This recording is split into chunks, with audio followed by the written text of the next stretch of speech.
Business break-ins on the rise in Pine Bluff. And someone actually just drove by and threw a brick through the window. It's almost time to go back to school, and law enforcement wants to make sure it's a safe year. I'm Brooke Buckner, and I'll tell you how they're preparing coming up. The Senate is closer to voting on a major climate and health care bill. I'm Natalie Brand on Capitol Hill with the timing, plus a closer look at how Democrats say it would fight climate change. A major step in returning mankind to the moon. This rocket is the only capable rocket of sending humans into deep space, and it's the most powerful in the world. The Artemis 1 mission and the future of space exploration.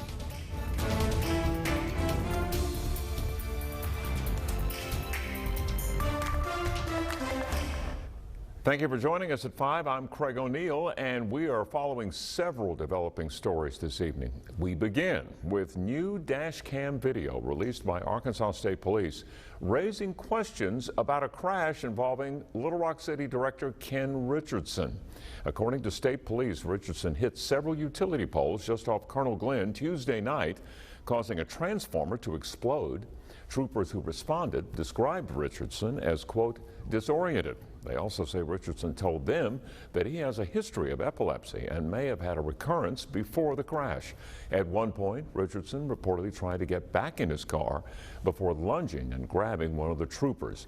None of this is seen on the video released. You can see that Little Rock police also responded to the scene, and you can hear someone asking the troopers to cite Richardson. Take a listen.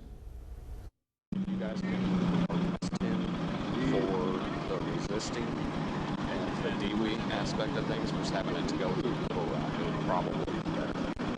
I hate to do that. I just got off the phone with Jake, and he said they had to keep it from going through Little Rock.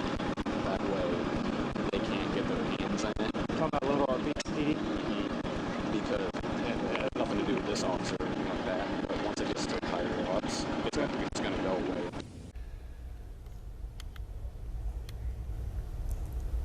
Little Rock police released this statement to THV11 stating they are, quote, aware of comments allegedly made by an officer in our department during the traffic collision. He goes on to say the investigation is ongoing and they're waiting for test results from the state crime lab. We've reached out to Richardson and Mayor Frank Scott Jr.'s office for a response, but have not heard back. Meanwhile, Richardson is out of the hospital and has been cited with resisting arrest and obstructing government operations. You can find the full dash cam video and more from the report on THV11.com. Also new tonight, 4 people are facing federal charges for allegedly stealing mail in Central Arkansas. According to the U.S. Attorney's Office, 20-year-old Brianna Burks, 26-year-old James Miller, 24-year-old Kobe Powell, and 21-year-old Eshawn Tucker, all from Little Rock, were charged by a grand jury with possession of stolen mail. Tucker and Burks also face a charge of possessing a key to a mail receptacle. They could each face jail time and fines of up to $250,000 each. Tonight, Pine Bluff police are warning people of an increase in breaking and entering reports. Investigators are now asking for the public's help. THV11's Frederick Price talked with one business owner whose shop was damaged. It just makes you feel like someone's just invaded you. Margaret Smith considers her cupcake shop a safe haven in this community. Thank you. Have a good weekend. But a recent attempted break-in early Sunday morning has her a bit shaken up. And my partner usually takes cupcakes to the casino every morning, so I was like, maybe he forgot when he walked in, you know, to disarm. The robbers were not successful in their attempt to steal whatever they were looking for, but it's clear the kind of damage they left behind. They said every time you close the door, a little bit of glass comes out. So we're constantly sweeping. Smith says she's lucky. Police tell THV11 an uptick in break-ins is alarming, and not just for businesses. And these break-ins are happening primarily to vehicles. More than 160 reported this year. Police say young men, some of them armed with guns, are breaking into unlocked cars at night. The fact that these individuals are carrying firearms, specifically rifles, it is of greater concern. Police are reminding people to lock your car doors, take out any valuables, and never leave your vehicle running if you are away from it. And always be aware of your surroundings. And that's not just for B&Es, that's just for your own self-protection. Officers have not released any names of the men responsible, just these images of them caught in action. For Smith, she's increasing security around her shop and hopes it never happens again, but she can't help wonder why someone would do this. So it's like they're just doing something to be doing something. And because there's no rhyme or reason behind it. In Pine Bluff, Frederick Price, THV11 News. Wagner is also reminding people that breaking and entering is a felony. They're asking anyone with any information to call Pine Bluff Police. It sure has been a hot and steamy day all across the natural state. However, this afternoon, some folks have gotten lucky. They're seeing some of those scattered showers and thunderstorms. Take a look at live radar with me. You find most of that activity pretty spotty in nature. So if you are seeing some rain here this evening, consider yourself lucky. Nothing severe, but there have been a few reports of lightning, thus some thunder in parts of west central Arkansas, especially there near Lake Ouachita in western Garland County. Be mindful of that if you got plans outside of this evening. Elsewhere, temperatures are rather warm still. 92 in the capital city. It feels like 101. That, of course, the heat index, given there's so much humidity in the air, and that will be with us throughout the course of your evening. Now, once the sun begins to set, we'll likely see many of those showers and thunderstorms die off. Temperatures overnight tonight dipping down into the middle 70s. It'll be a hot and steamy weekend. A few more isolated showers can't be ruled out, but next week shows a pretty unsettled weather pattern, bringing with it better chances of some scattered showers and thunderstorms. The timing of that coming right up. Tonight, police in North Little Rock are investigating a deadly shooting at the West Scenic Apartments. We understand police responded to the apartments around 12:30 this afternoon. One person was found shot inside a home. He was taken to a hospital and died from his injuries. An investigation into what led to an officer's sudden death at training camp is underway tonight. Vincent Parks was participating in physical training before showing symptoms of medical distress. State police are managing the investigation, and we have more questions than answers right now, but we'll bring you the results once state police complete the investigation. Little Rock police have arrested a man in connection to a homicide from earlier this week. Police say 18-year-old Marcus Gaines faces a capital murder charge in the shooting death of a man on Whispering Pines on Monday. The victim has not been identified. And new at 5, Governor Asa Hutchinson officially calling for a special session this evening. The third extraordinary session of the 93rd General Assembly is set to begin next Tuesday. The governor is calling on lawmakers to provide immediate tax relief for Arkansans and set aside $50 million for a school safety grant program. The special session comes after a record surplus last year and a new report from the Arkansas School Safety Commission. The new school year is almost here, and safety is top of mind for a lot of people. As teachers prepare to welcome back students, law enforcement is training in case of an emergency on campus. And THV11's Brooke Buckner takes us to Conway High School to show us how they're working to keep students and faculty safe. It's always been a priority for me and my team to get all of our officers trained up as well as we can to respond to any kind of emergency. Conway Police Sergeant J.P. Bowling leads the hands-on training where officers practice how to quickly respond to different scenarios. But mostly we've been doing movements through the hallways, building clearing, room clearing, exercises, and response to active shooter and also medical emergency. He says practicing in the school makes it more realistic and better prepares his officers. It helps us just get a feel for the layout of the building so that if we ever had to come in here for an emergency, it's not the first time our officers have seen the layout of the rooms and the hallways. Following the tragedy in Uvalde, Texas, school safety is on many parents' minds. Sergeant Bowling wants them to know they take each training very seriously. We're getting all of our officers trained up to the same level, as well as surrounding agencies, so that when multiple agencies respond to the same scene, we're all operating off the same playbook and can work together. Conway Assistant Superintendent Jason Black tells me that gives him peace of mind. I'm a parent. I have 3 students that are going to be in Conway, and knowing that we take this amount of time for safety, to make sure that we have logistics, communication, that everybody's on the same page, it's always a work in progress. Black says the school district also has safety plans in case of emergencies.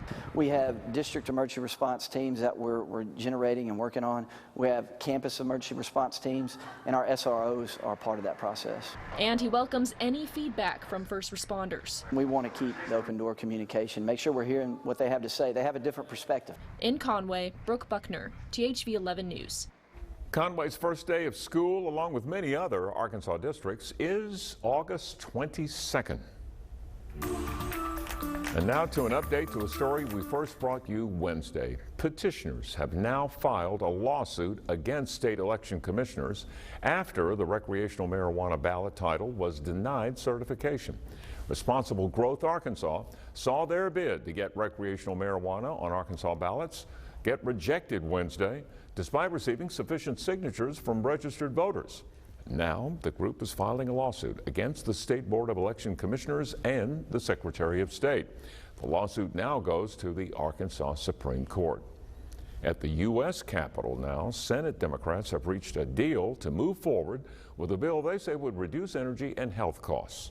The bill would get an initial vote as early as this weekend, and Natalie Brand reports Democrats are calling the largest ever single climate investment in U.S. history.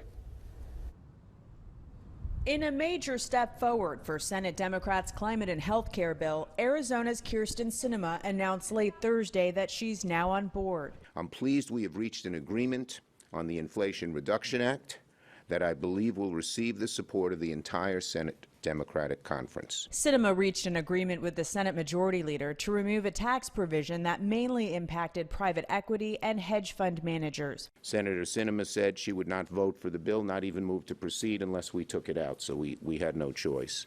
This paves the way for an initial vote on the bill as soon as this weekend. This bill is a game changer for working families and our economy. I look forward to the Senate taking up this legislation and passing it as soon as possible. Democrats need to use a budget tool known as reconciliation to pass the bill with just a simple majority, since no Republican senators support the measure. To Manchin and Sinema, I admire you at times and I oppose you now. And I think what you're doing is that you're empowering the most radical people in this country to tax and spend at a time we can ill afford it. Democrats argue the tax increases in their bill will reduce the deficit.